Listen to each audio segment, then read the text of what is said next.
Kim had every right to be angry, bitter, resentful.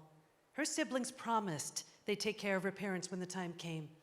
The time came. Where were her siblings?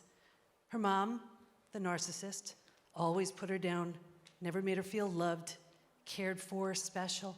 But Kim knew her mom was dying and wanted just this one last opportunity to be there for her mom and see if she could get the validation, the recognition, the acknowledgement she craved.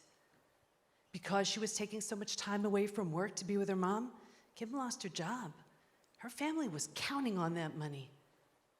And while all this was going on and Kim was doing all she could to keep it together during this difficult time, her husband was having an affair. Kim found out.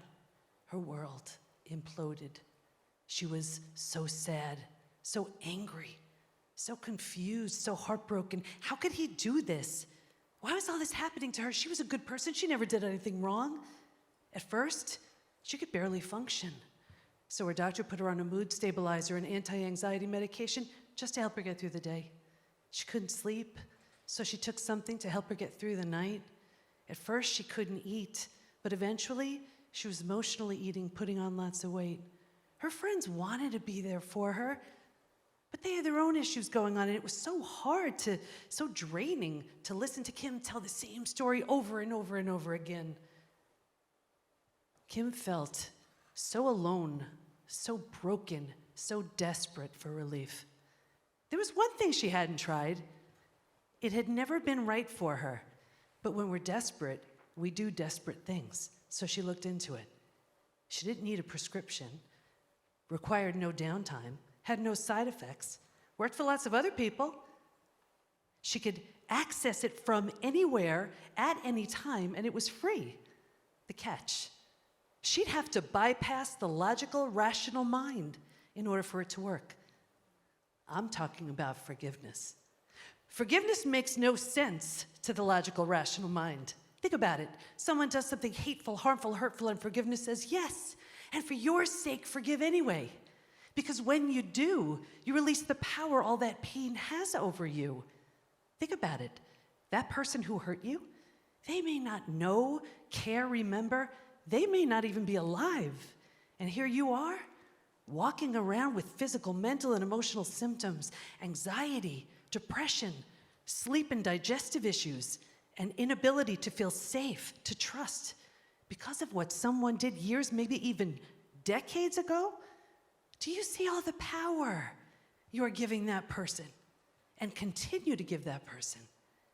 And if you're giving all your power to them, what's left for your own healing and repair?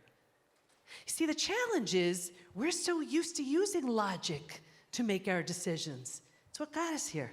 It's like we've been doing every home improvement with a hammer, and all of a sudden you need a wrench. All we know is how to use that hammer. How are you supposed to use something so odd, so unfamiliar? Forgiveness doesn't mean we're condoning the behavior, setting ourselves up for it to happen again, giving that person a free pass, we're weak, we're a sucker. No. It means we value ourselves enough to stop punishing ourselves for something that happened. Could Kim forgive her boss for firing her? Could she forgive her siblings for breaking their promise? Could she forgive her mom for not being the mom she needed? Could she forgive her husband for the affair? How would your life change if you forgave the person who hurt you? How would your life change if you forgave yourself for hurting someone else?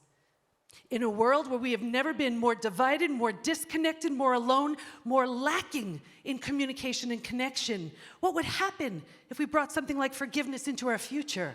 If we trained ourselves to use a different tool in order to have a very different result?